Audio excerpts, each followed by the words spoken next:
떨리는 심장 소리가 귓가에 울렸다. 혈액 검사지를 손에 쥔 채 진료실을 나서는 내 발걸음은 무거웠다. 일치 확률 98.5%. 하지만 당신의 나이와 심장 상태로는 기증 수술 중 위험할 수 있습니다. 의사의 말이 머릿속을 맴돌았다. 엘리베이터 버튼을 누르는 내 손이 떨렸다. 새하얀 로비를 가로질러 발걸음을 옮기는데 그가 내 앞에 섰다. 왜 목숨까지 걸면서 이러시는 겁니까? 흥미로운 취미라도 됩니까? 남의 회사 찾아와서 CEO의 딸을 살리겠다.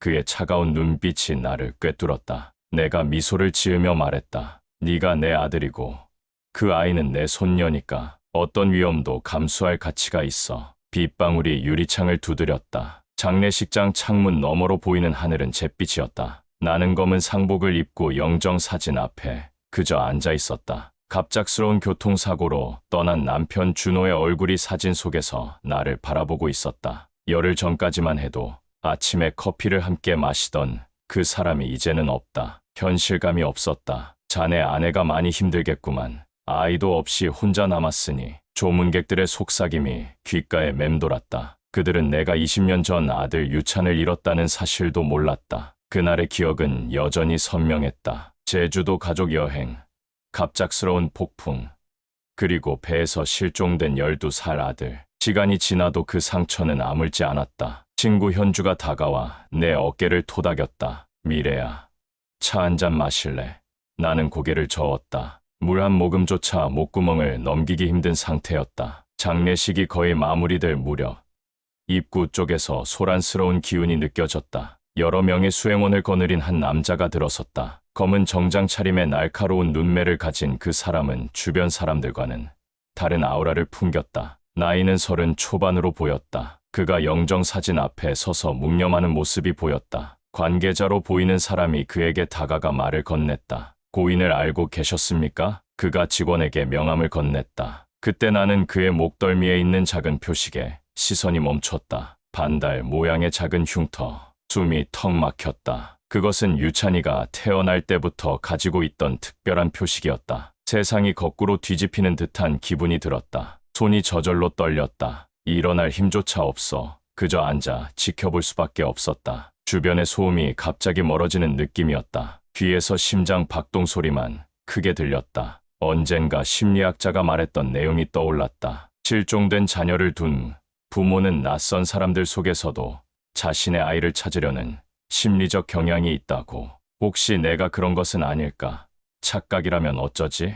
하지만 그 흉터는 태어날 때부터 유찬이가 가지고 있던, 의사도 특이하다 했던 그 흉터였다. 20년이 지났지만 어머니의 눈은 속일 수 없었다. 명함에는 하성준, KY 그룹 대표이사라고 적혀 있었다. 하성준, 김유찬과는 다른 이름이었지만 그 흉터와 얼굴은 내 아들 그대로였다. 온몸에 피가 발끝으로 쏟아지는 듯했다. 더 이상 망설일 수 없었다. 자리에서 일어나 그에게 다가갔다. 가까이서 보니 더욱 확신이 들었다. 그의 눈매, 콧날, 입술 모양까지 모두 유찬을 닮아 있었다. 20년이 지났지만 그 특징적인 모습은 그대로 남아 있었다. 죄송합니다. 고인과 어떤 관계셨나요? 하성준은 나를 향해 고개를 돌렸다. 공손하지만 차가운 눈빛이었다. 사업적으로 알게 된 사이였습니다. 몇 번 뵌 적이 있어서 조문하러 왔습니다. 그의 목소리는 더 이상 12살 소년의 목소리가 아니었지만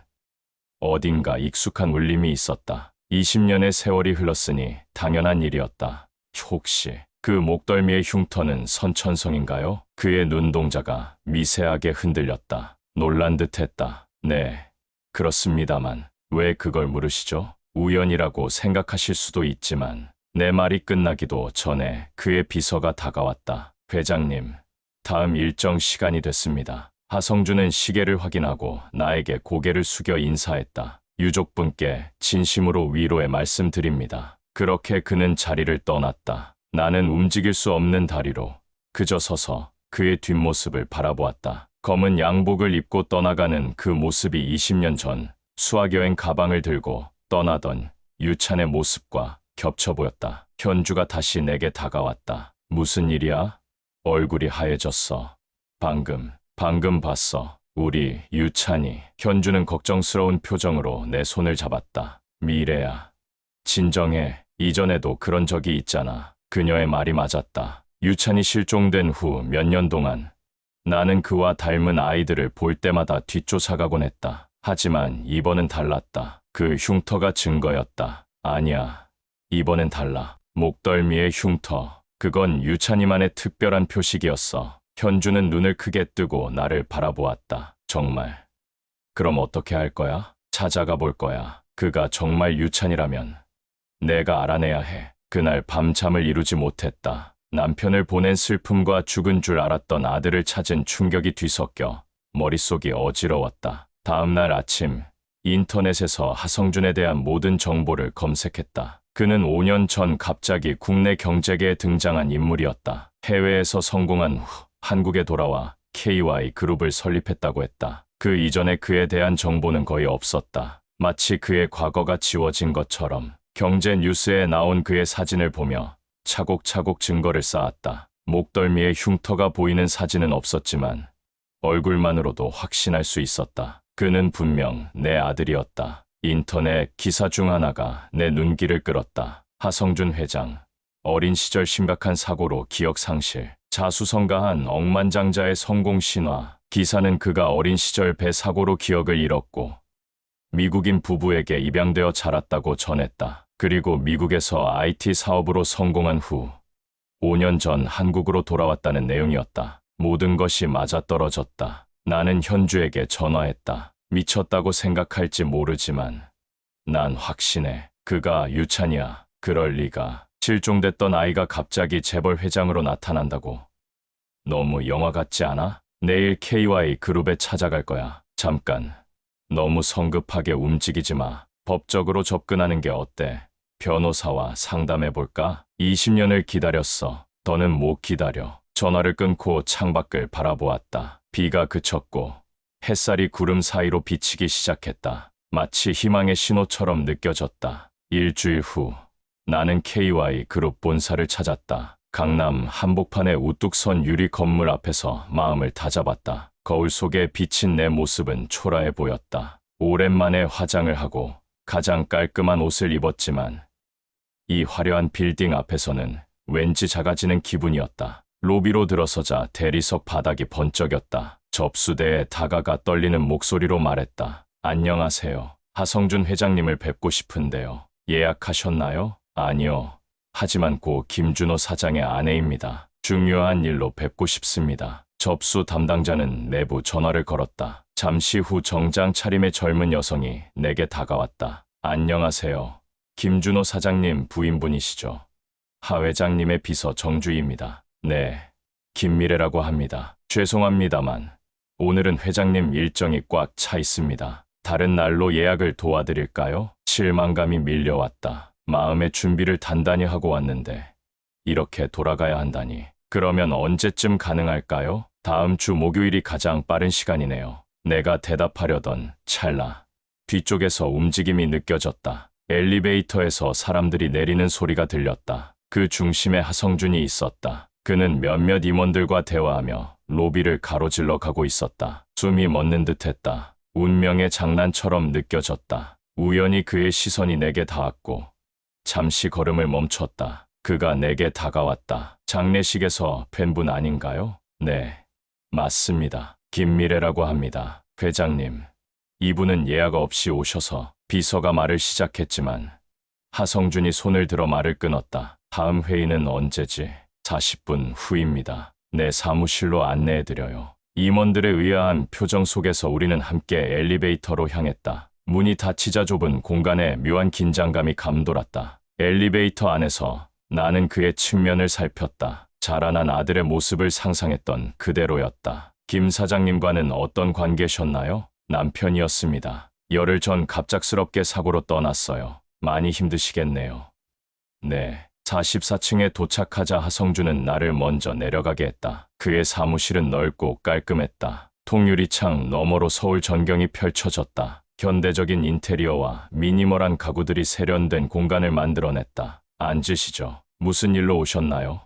사업적인 문제라면 담당 이사에게 연결해 드릴 수 있습니다. 심호흡을 하고 용기를 냈다. 솔직히 말씀드리자면 회장님의 개인적인 정체성에 관한 문제입니다. 그의 눈썹이 살짝 올라갔다. 무슨 뜻이죠? 20년 전 제주도 여행 중 배 사고로 제 아들이 실종됐습니다. 그리고 장례식장에서 회장님을 봤을 때 목덜미에 반달 흉터를 보았습니다. 그의 표정이 굳어졌다. 그는 무의식적으로 손을 목덜미로 가져갔다. 아들의 이름은 김유찬이었습니다. 당시 12살이었고 제주도 앞바다에서 관광선이 뒤집혔을 때 실종됐습니다. 몸은 끝내 찾지 못했지만 하성준의 눈에 잠시 당혹감이 스쳤지만 곧 냉정함을 되찾았다. 죄송하지만 그게 저와 무슨 관계가 있는 거죠?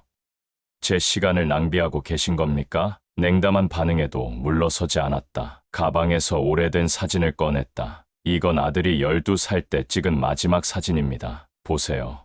당신과 얼마나 닮았는지. 하성준은 망설이다가 사진을 받아들었다. 그의 눈이 사진을 스캔했다. 몇 초 후 그는 사진을 탁자 위에 내려놓았다. 닮았다고요? 그게 무슨 증거입니까? 저는 하성준입니다. 해외에서 자라 성공한 사업가죠. 그럼 DNA 검사는 어떤가요? 그의 표정이 더욱 차가워졌다. 이런 식으로 접근하시는 목적이 뭡니까? 제 재산을 노리시는 건가요? 그의 말에 가슴이 아팠다. 돈이나 재산 같은 건 관심 없어요. 그저 제 아들을 찾고 싶을 뿐입니다. 알겠습니다. 정말 어머니시라면 제 어린 시절에 대해 알고 계실 텐데요. 제가 가장 좋아했던 음식은 무엇이었죠? 순간 희망이 솟았다. 적어도 대화의 여지는 있어 보였다. 파스타였어요. 특히 크림 소스 파스타를 좋아했죠. 8살 생일에 처음으로 이탈리안 레스토랑에 데려갔는데 그 후로 매주 파스타를 해달라고 조르곤 했어요. 하성준의 눈이 살짝 흔들렸다. 좋아했던 장난감은요? 플라스틱 공룡 피규어 컬렉션. 특히 티라노사우루스를 제일 좋아했어요. 침대에서도 끌어안고 잤죠. 그의 표정이 복잡해졌다. 믿고 싶지 않은 듯 했지만 의심의 틈이 생기고 있었다. 이런 정보는 어디서든 얻을 수 있는 겁니다. 인터넷에서 조사했을 수도 있고요. 10살 때 무릎에 생긴 흉터는요. 자전거 타다가 넘어져서 생긴 흉터. 12바늘이나 꿰맸어요. 하성준은 자리에서 일어나 창문 쪽으로 걸어갔다. 그의 뒷모습에서 적대감이 느껴졌다. 성공한 사업가에게 이런 식으로 접근하는 사람들이 많습니다. 특히 제가 한국에 돌아온 이후로요. 대화 방향을 바꾸기로 했다. 너무 밀어붙이면 그가 더 경계할 것 같았다. 가족은 있으신가요? 그 질문에 하성준의 어깨가 살짝 움츠러들었다. 네. 아내와 5살 된 딸이 있습니다. 건강하신가요? 그의 표정이 갑자기 어두워졌다. 딸아이가 희귀혈액 질환으로 힘든 시간을 보내고 있습니다. 골수 이식이 필요한 상황인데 말을 이어가기 어려운 듯했다. 문제는 무엇인가요? 희귀혈액형이라 적합한 기증자를 찾기가 어렵습니다. B-RH 음성이라 내 심장이 빠르게 뛰었다. 그것은 우리 가족의 특별한 혈액형이었다. 남편도, 나도, 유찬이도 모두 같은 혈액형이었다. 저도 같은 혈액형이에요. 검사를 받아볼 수 있을까요? 그의 눈이 놀라움으로 커졌다. 왜 그러시는 겁니까? 저에게 무언가 바라시는 거겠죠? 아닙니다. 그저 도움이 필요한 아이를 돕고 싶을 뿐이에요. 그게 제 손녀라면 더할 나위 없고요. 그는 책상으로 돌아와 앉았다. 오랫동안 생각에 잠겼다. 내가 정말 당신 아들이라고 생각하시겠죠. 하지만 저는 제 부모님을 알고 있습니다. 제가 12살 때 돌아가셨지만 해외에서 저를 키워주신 양부모님이 계셨어요. 하지만 그 이전의 기억은요. 12살 이전은 기억나지 않나요? 하성준은 고개를 저었다. 어린 시절 사고로 뇌를 다쳐서 초기 기억이 없습니다. 의사가 그랬어요. 그게 외상 후 기억 상실의 일종이라고. 이야기가 맞아떨어지기 시작했다. 제주도 사고, 뇌 손상, 기억 상실, 기억이 없더라도 당신의 딸을 위해 제가 도울 수 있게 해주세요. 혈액 검사만이라도요. 하성준은 내 말에 경계심을 풀지 않았다. 그는 고개를 저었다. 납득하기 어렵습니다. 아무도 이유 없이 낯선 사람을 위해 그런 일을 하지 않아요. 모든 사람의 마음을 의심하지 마세요. 세상엔 아직 선의가 있습니다. 그의 눈에 잠시 동요가 비쳤다. 그는 오래도록 생각에 잠겼다. 내 일정으로 병원에 가는 것은 어렵습니다만 의사를 여기로 부를 수 있겠네요. 검사만 받아보고 적합성 여부를 판단하겠습니다. 그가 비서를 불러 지시했다. 의원실로 박민국 교수를 오늘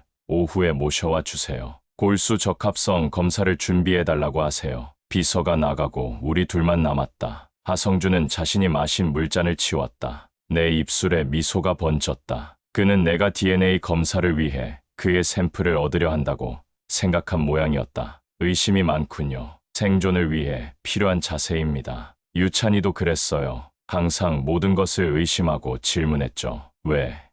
어떻게? 정말로? 그런 질문들을 끊임없이 했어요. 하성준은 창밖을 바라보았다. 그의 표정에 어떤 감정이 스쳐 지나갔지만 읽기 어려웠다. 좋아하는 책은 무엇이었나요?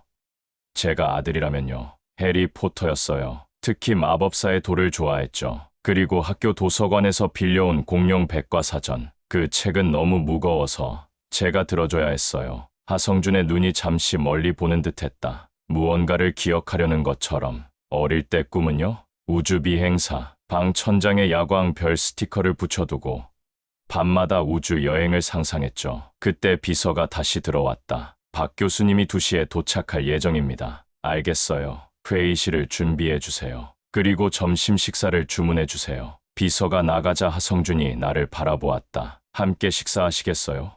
불편하시다면 별도 공간을 마련할 수도 있습니다. 함께 하고 싶어요. 우리는 회장실 옆 작은 다이닝룸으로 자리를 옮겼다. 테이블이 놓인 이 공간은 비즈니스 파트너와의 식사를 위한 곳이었다. 직원이 들어와 음식을 세팅했다. 이탈리안 요리였다. 우연히 선택한 건 아니겠죠. 내가 물었다. 하성준은 작게 웃었다. 처음으로 보이는 부드러운 표정이었다. 시험해보는 거예요. 파스타를 정말 좋아하는지. 우리는 침묵 속에서 식사를 시작했다. 몇 번 포크를 든 후 그가 말을 꺼냈다. 어떻게 확신하시나요? 제가 당신 아들이라고요. 비슷한 외모와 흉터만으로 엄마의 직감이에요. 설명하기 어렵지만 아이를 낳고 키운 사람은 알아요. 1000명 속에서도 내 아이를 알아볼 수 있어요. 하성준은 고개를 저었다. 감정적인 이유군요. 사업가로서 난 증거를 중요시합니다. 증거가 필요하다면 DNA 검사를 해보면 돼요. 하지만 그보다 중요한 건 당신 딸을 도울 수 있다는 거예요. 그게 제 목적이에요. 정말 순수한 의도만 있으신가요? 당신이 내 아들인지 아닌지와 상관없이 도움이 필요한 아이를 돕는 건 당연한 일이에요. 하성준은 천천히 음식을 먹으며 생각했다. 점심을 마칠 무렵 비서가 들어와 박 교수가 도착했다고 알렸다. 우리는 회의실로 자리를 옮겼다. 박민국 교수는 중년의 단정한 외모를 가진 의사였다. 하 회장님, 급하게 부르셔서 왔습니다. 그리고 이분이 김미래 씨입니다. 제 딸의 골수 이식 가능성 검사를 부탁드립니다. 박 교수는 가방에서 의료 장비를 꺼냈다. 기본적인 검사를 위한 도구들이었다. 간단한 혈액 검사와 조직 적합성 검사를 진행하겠습니다. 하소율 양의 상태에 대한 정보는 이미 갖고 있으니 김미래 씨의 검사만 진행하면 됩니다. 나는 소매를 걷어올렸다. 박 교수가 주사기로 혈액을 채취했다. 하성준은 창가에 서서 이 모든 과정을 지켜보았다. 검사 결과는 얼마나 걸리나요? 내가 물었다. 기본적인 혈액형 검사는 바로 알 수 있고 자세한 조직 적합성 검사는 하루 정도 소요됩니다. 박 교수는 즉시 간이 검사 키트로 혈액형을 확인했다. 예상대로 B-RH 음성입니다. 하성준의 눈에 작은 희망이 반짝였다. 추가 검사를 위해 더 많은 혈액이 필요합니다. 2번째 체열이 끝난 후 박 교수는 검사 장비를 정리했다. 내일 이맘때쯤 결과를 알려드리겠습니다. 혹시 과거 병력은 어떠신가요? 특별한 건 없어요. 다만 작년에 심장에 약간의 문제가 발견됐었죠. 경미한 부정맥이었어요. 박 교수는 눈썹을 찌푸렸다. 그렇다면 추가 검사가 필요할 것 같습니다. 내일 병원에서 심장 검사도 받으셔야 할 것 같은데요. 하성준이 끼어들었다. 저희 집 근처 병원으로 가면 되나요? 강남중앙병원이 좋겠습니다. 제가 직접 진료할 테니 오전 10시에 와주세요. 박 교수가 떠난 후 하성준은 나를 사무실 로비까지 배웅했다. 내일 병원에서 뵙겠습니다. 혹시 당신 딸도 만날 수 있을까요? 하성준의 표정이 경직되었다. 그건 결과를 보고 결정하겠습니다. 그의 표정에서 여전한 의심을 읽을 수 있었다. 하지만 이제 작은 틈이 생겼다. 내일 뵙겠습니다. 그날 밤 나는 오랜만에 유찬의 방에 들어갔다. 실종 후에도 그대로 보존해둔 방이었다. 남편은 이해했다. 아들이 돌아올 거라는 내 믿음을. 그래서 이 방은 시간이 멈춘 것처럼 그대로였다. 책장에서 앨범을 꺼냈다. 유찬의 아기 시절부터 실종 직전까지의 사진들이 담겨 있었다. 그리고 목덜미의 반달 흉터가 선명하게 보이는 해변 사진도 있었다. 이걸 하성준에게 보여주면 더 확신할 수 있지 않을까? 현주에게 전화했다. 어떻게 됐어? 내일 검사 결과가 나올 거야. 그 사람이 정말 유찬이면 20년간의 기다림이 끝나는 거지. 정말 그랬으면 좋겠다. 하지만 너무 큰 기대는. 알아. 하지만 내 심장이 그래. 이번엔 정말이라고. 한편 하성준은 자신의 호화로운 펜트하우스에서 컴퓨터 화면을 응시하고 있었다. 그의 아내 지은이 다가왔다. 무슨 일이야? 오늘 뭔가 달라 보여. 오늘 이상한 사람을 만났어. 어떤 사람? 자신이 내 어머니라고 주장하는 여자야. 어이없지만 그녀가 소율이를 도울 수 있을지도 몰라. 지은의 눈이 커졌다. 정말 적합한 기증자를 찾은 거야? 아직 확실하진 않아. 내일 결과가 나올 거야. 지은은 남편의 어깨를 감쌌다. 그런데 왜 그렇게 우울해 보여?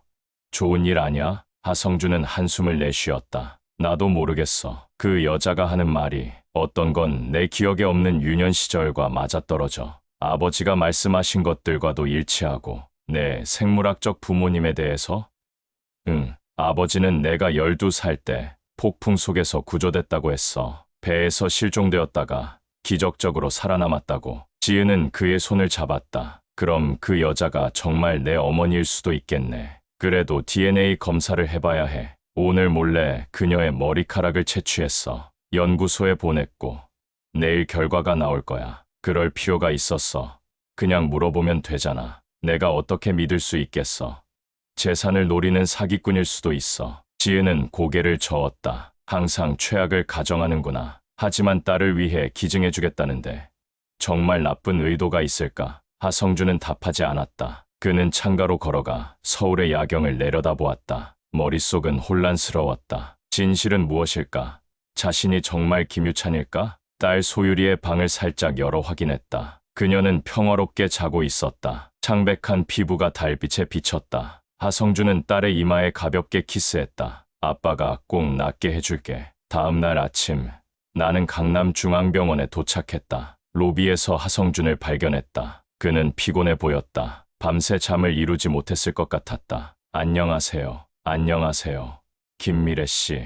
우리는 함께 검사실로 향했다. 엘리베이터 안에서 하성준이 말을 꺼냈다. 어젯밤 당신이 말씀하신 것들에 대해 생각해봤습니다. 그래요? 공룡 피규어. 정말 제가 좋아했던 건가요? 물론이지.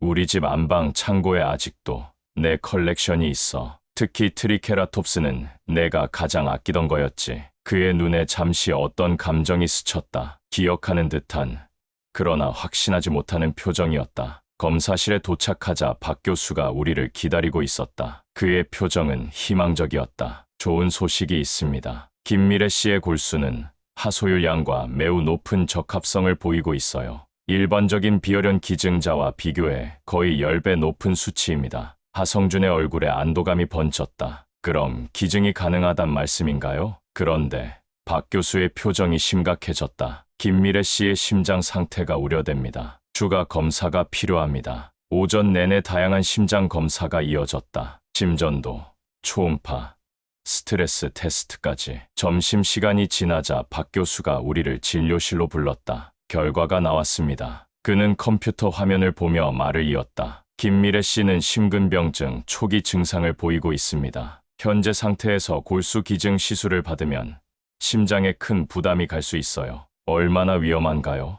하성준이 물었다. 일반적인 기증자보다 합병증 발생 위험이 약 3배 정도 높습니다. 심각한 경우 심장마비로 이어질 가능성도 있습니다. 방 안에 무거운 침묵이 내려앉았다. 그렇다면 다른 방법을 찾아보겠습니다. 하성준이 단호하게 말했다. 그런데 박 교수가 다시 입을 열었다. 하소율 양의 상태를 고려하면 이만큼 적합한 기증자를 찾기는 극히 어려울 겁니다. 특히 혈액형과 조직 적합성이 이렇게 높은 경우는. 하성준의 얼굴에 갈등이 묻어났다. 그는 창밖을 바라보며 생각에 잠겼다. 김미래 씨의 건강을 위험에 빠뜨릴 순 없습니다. 제 선택이에요. 내가 말했다. 마음 편히 생각하세요. 저는 이 위험을 감수할 준비가 되어 있습니다. 하성준은 나를 바라보았다. 그의 눈에는 복잡한 감정이 어려 있었다. 왜 그런 위험을 감수하시려는 겁니까?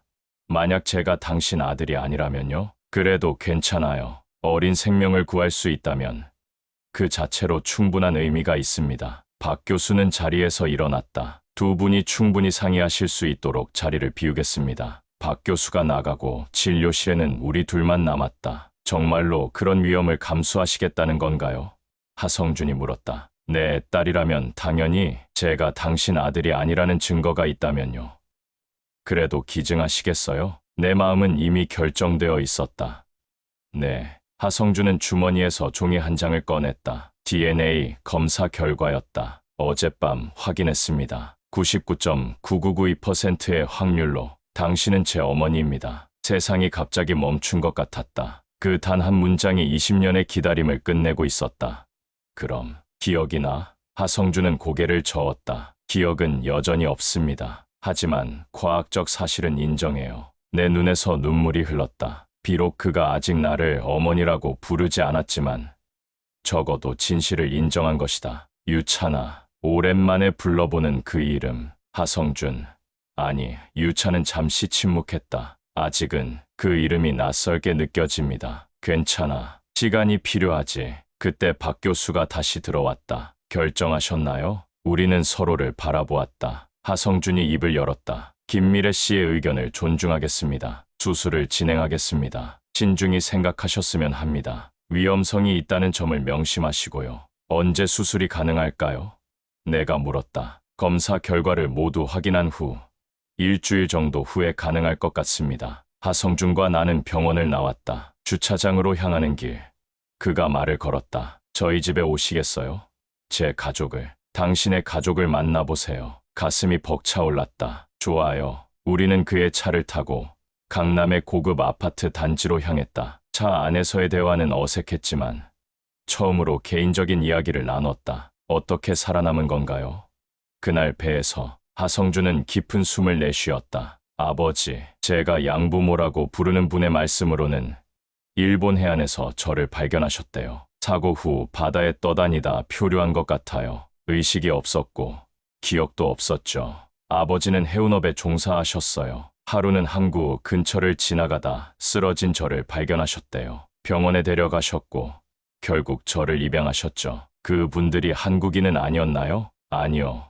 일본계 미국인이셨어요. 그래서 제가 하야시라는 성을 갖게 되었고 미국에서 자랐죠. 아버지는 제가 대학에 들어갈 무렵 돌아가셨고 어머니는 제가 사업을 시작할 때쯤 돌아가셨어요. 그런데 왜 한국에 돌아온 거야? 하성준은 잠시 생각에 잠겼다. 항상 여기가 내 뿌리라는 느낌이 있었어요. 설명하기 어렵지만 무언가가 날 이곳으로 이끌었죠. 아파트에 도착하자 그는 나에게 말했다. 제 아내는 상황을 알고 있습니다. 하지만 아직 소율이에게는 말하지 않았어요. 아이에게는 혼란스러울 수 있으니까요. 엘리베이터를 타고 펜트하우스로 올라갔다. 문이 열리자 아름다운 여성이 우리를 맞이했다. 하성준의 아내 지은이었다. 안녕하세요.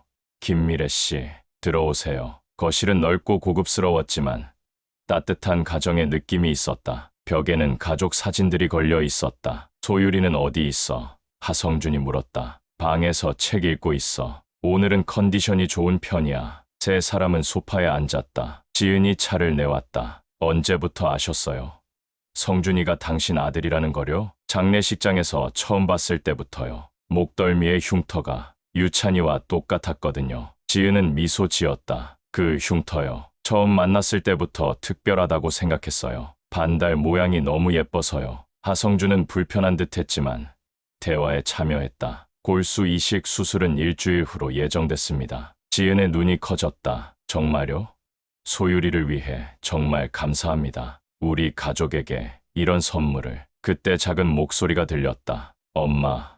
누구예요? 문가에 작은 소녀가 서 있었다. 창백한 얼굴이었지만 눈에는 호기심이 가득했다. 나는 숨이 멎는 듯했다. 내 손녀. 이 아이가 내 손녀였다. 소율아.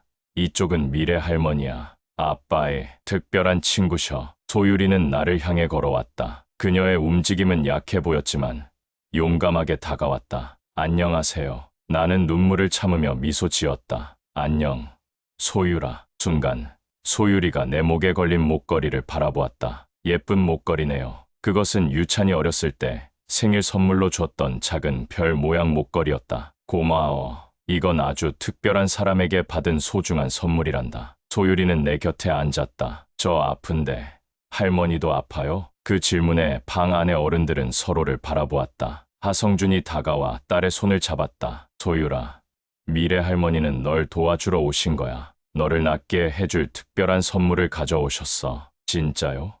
무슨 선물이에요? 그건 마법 같은 거야. 할머니의 특별한 마법이 너를 건강하게 해줄 거야. 소율이의 눈이 반짝였다. 저도 할머니처럼 될 수 있어요? 그럼 물론이지. 넌 할머니처럼 강하고 용감한 아이가 될 거야. 그날 저녁 우리는 함께 식사했다. 소율이는 기운이 없어 일찍 잠자리에 들었다. 어른들만 남자.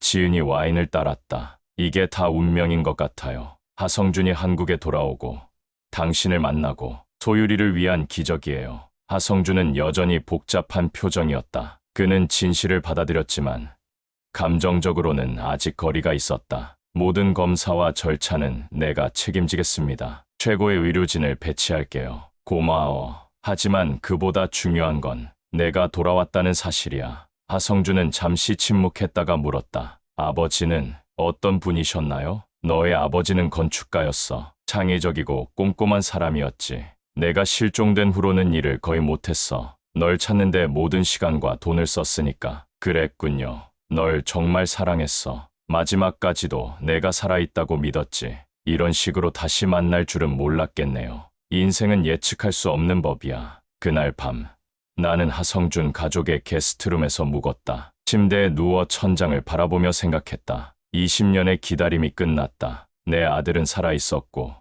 이제 그의 딸을 살리기 위해 내가 할 수 있는 일이 있었다. 일주일 후 수술 당일이 되었다. 나는 병원 가운을 입고 수술 준비를 마쳤다. 하성준이 병실에 찾아왔다. 준비되셨나요? 응. 그는 내 침대 옆에 앉았다. 왜 이런 위험을 감수하시는 건가요? 유찬아, 널 찾기 위해 20년을 기다렸어. 이제 내 딸을 지키기 위해 무엇이든 할 수 있어. 그의 눈이 젖었다. 무서워요? 그가 물었다. 아니, 전혀. 오히려 평온해. 수술 후에는 우리 집에서 지내시면 좋겠어요. 회복하는 동안 함께 있으면.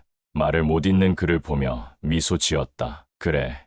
좋아. 간호사들이 병실에 들어왔다. 수술실로 모시겠습니다. 침대가 복도를 지나는 동안 하성준이 내 손을 잡았다. 기다리고 있을게요. 어머니. 처음으로 그가 나를 어머니라고 불렀다. 눈물이 볼을 타고 흘렀다. 수술실은 차갑고 밝았다. 마취가 들어가기 전 마지막 생각이 스쳤다. 여보, 우리 아들을 찾았어. 그리고 이제 우리 손녀도 살릴 거야. 수술은 예상보다 길어졌다. 예기치 않은 합병증이 발생했고 의료진은 필사적으로 상황을 컨트롤하려 애썼다. 하성준은 대기실에서 초조하게 시간을 보냈다. 지은이 커피를 가져왔다. 괜찮을 거야. 미래 어머님은 강한 분이셔. 수술 후 4시간이 지났을 때 박 교수가 수술복 차림으로 나타났다. 그의 표정은 지쳐 보였다. 소율이는 괜찮습니다. 골수 이식이 성공적으로 이루어졌고 현재 안정 상태예요. 하성준과 지은의 얼굴에 안도감이 번졌다. 그러나 박 교수의 표정에는 무거움이 남아 있었다. 하지만 김미래 씨의 상태가 좋지 않습니다. 수술 중 심장에 무리가 갔고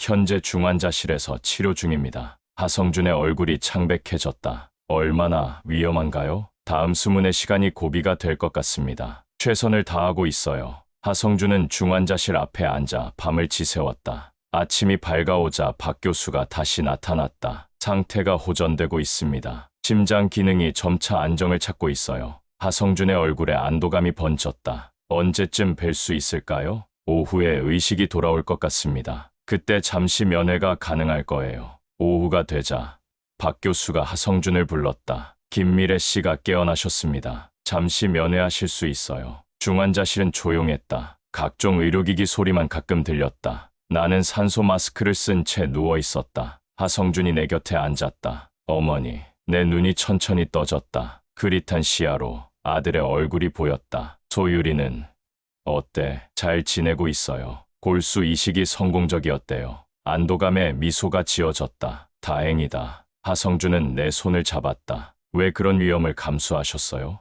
알면서도 엄마라면 다 그렇게 하지 않을까. 그의 눈에 눈물이 고였다. 기억이 조금씩 돌아오고 있어요. 단편적인 조각들이지만 제주도 바다, 배에서의 폭풍, 그리고 어머니가 내 이름을 부르던 소리. 그 말에 내 심장이 빠르게 뛰었다. 그날 배가 뒤집히고 바다에 빠졌을 때 마지막으로 본 건 어머니의 얼굴이었어요. 물속에서 내 이름을 부르며 손을 뻗었던 하성준의 눈에서 눈물이 흘렀다. 이제 기억나요. 내 이름은 김유찬이었어요. 그 순간 20년의 기다림이 모두 의미를 가졌다. 내 아들이 돌아왔고 이제 그는 자신이 누구인지 기억하고 있었다. 그날 이후로 계속 기다렸어. 아빠도 포기하지 않았어. 내가 살아있다고 믿었지.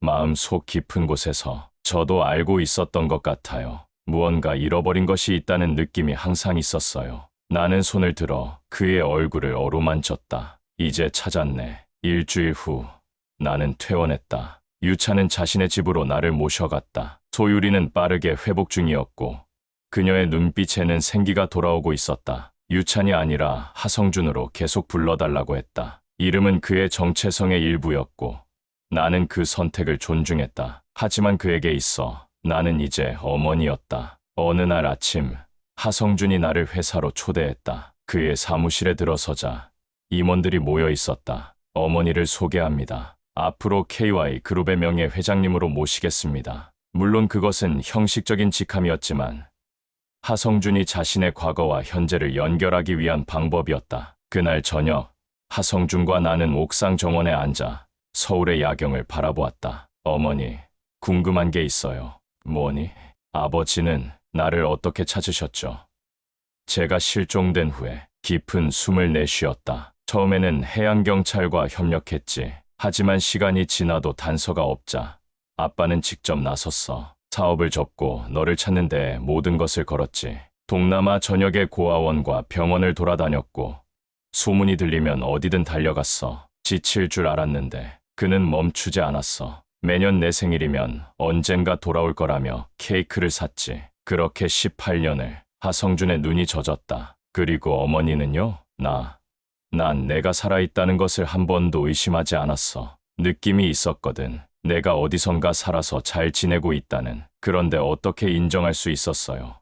실종됐다가 갑자기 나타난 아들을. 어머니는 알아. 이 마음이, 이 심장이 알아. 내 얼굴을 보는 순간, 목덜미의 흉터를 보는 순간 내 심장이 소리쳤어. 내 아들이다라고. 하성준은 내 손을 꼭 잡았다. 20년이라는 시간이 지났지만 이제는 함께할 수 있어요. 소유리도, 지은도, 어머니도, 우리 가족 모두. 우리는 그렇게 밤하늘의 별들을 바라보았다. 20년의 기다림과 고통, 그리고 믿음이 결국 우리를 하나로 모아주었다. 한 달 후, 하성준의 오피스에서 열린 가족 파티. 소유리는 이제 건강을 완전히 되찾아 뛰어다니고 있었다. 하성준은 와인 잔을 들었다. 오늘은 특별한 날입니다. 어머니의 생신이자 우리 가족이 다시 하나가 된 지 한 달이 되는 날이기도 합니다. 지은이 케이크에 촛불을 밝혔다. 20년 전 잃어버렸던 것을 되찾게 해주셔서 감사합니다. 그리고 무엇보다 소유리의 생명을 구해주셔서요. 나는 눈물이 가득한 눈으로 그들을 바라보았다. 내가 고마워. 다시 너희를 만날 수 있어서. 촛불을 불기 전